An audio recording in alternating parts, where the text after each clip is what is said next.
Bonjour, chers élèves, heureux de vous rencontrer encore une fois, toujours dans le cadre de l'enseignement à distance. Si votre maître, votre enseignant, votre animateur de sciences, Mohamed Sadouk, enseignant dans la langue française à l'établissement de Daibouni Afnidak. Soyez nombreux à visiter la chaîne YouTube concernée pour l'enseignement à distance de l'établissement SSL de Daibouni.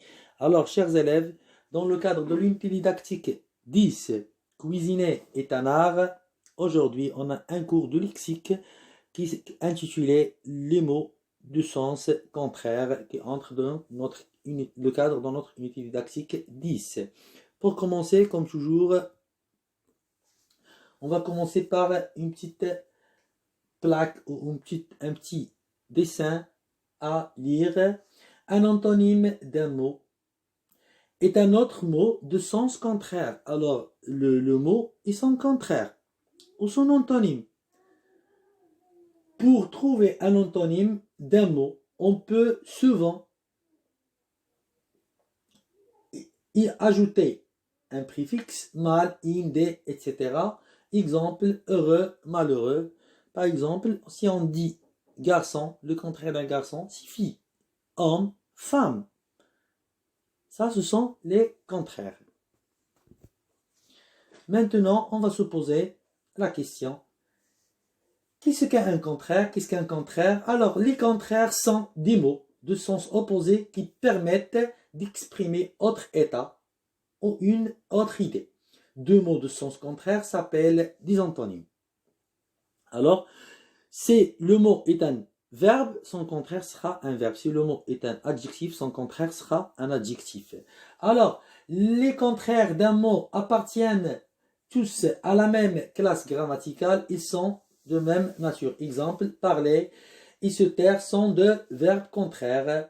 Supportable et insupportable sont deux adjectifs contraires. Le bien et le mal sont deux noms de sens contraire. Rapidement et longtemps sont deux adverbes de sens contraire. Alors si on voit bien que chaque mot, son contraire appartient à la même classe grammaticale. Par exemple, parler et se taire, ce sont deux verbes. Et on a deux adjectifs, deux noms et deux adverbes. Alors, un mot peut avoir plusieurs contraires différents. Pour chacun de ces sens, exemple, doux. Quand il signifie faible, son contraire est fort. Quand il signifie sucré, son contraire est amer. Quand il signifie gentil, son contraire est méchant. Alors, l'exemple, alors le mot, il a plusieurs sens. D'après son utilisation dans la phrase, on peut trouver son contraire. Alors, les antonymes, un antonyme d'un mot, c'est un autre mot de sens contraire. Exemple, grand, soit petit, soit musclé. Ranger, déranger, gentillesse, méchanceté et malveillance.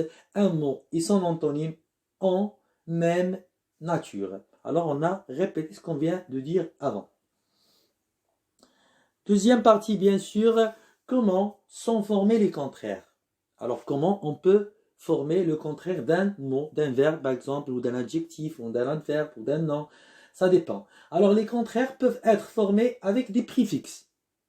Exemple, heureux, malheureux, agréable, désagréable, incolore, multicolore. Dans quelques cas, les contraires sont formés par l'ajout d'un suffixe. Exemple, anglophobe qui n'aime pas les Anglais, alors on dit anglophile. Alors on a changé seulement le suffixe et comme ça on a pu construire le contraire. Alors les contraires peuvent être des mots complètement différents, n'ayant qu'un radical commun, gai et triste, riche et pauvre. Alors chers élèves, de tout ça on peut conclure, ou comme on l'appelle dans la classe, je retiens. Alors, qu'est-ce qu'on va retenir? Alors, les contraires ou antonymes sont des mots de sens opposé. Alors, ce sont des mots de sens contraire. Un mot de sens contraire est toujours de la même nature que le mot auquel il s'oppose. Alors c'est un verbe, son contraire sera un verbe. C'est un adjectif, son contraire sera un adjectif. Un nom, son contraire sera un nom. Un adverbe, son contraire sera un adverbe. Alors, les contraires peuvent être des mots complètement différents. Il peut aussi s'agir du mot dérivé formé avec un préfixe ou un suffixe exprimant le contraire. Jusqu'ici, mes chers élèves, je vais vous dire au revoir. Soyez nombreux à regarder la vidéo. Merci pour votre attention. C'était Mohamed Sadouk avec vous, l'enseignant de la langue française à l'établissement d'Ebouni. Vous pouvez trouver cette vidéo sur la chaîne YouTube de l'établissement. Merci et à la séance prochaine.